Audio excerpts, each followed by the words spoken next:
Hello mga kasangkayan. Ang mga topic natin ngayon is puro mga tips para manatiling humble always, all the time.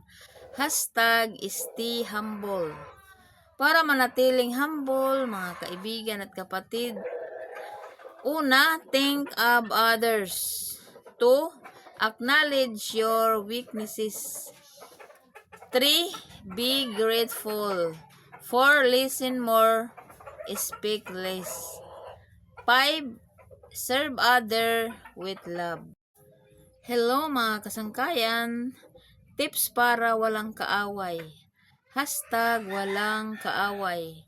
Para walang kaaway, mga kapatid at kaibigan, una, maging mapagpatawad.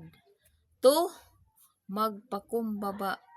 3. Magmahal sa kapwa. 4. Huwag mag-judge. 5. Focus sa sarili mong growth, hindi sa iba. Hello everyone, our topic for today is about change by knowledge.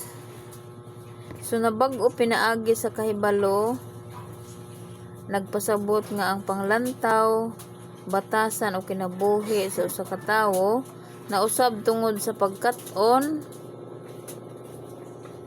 og bag-ong mga butang o pagkuha og bag-ong impormasyon.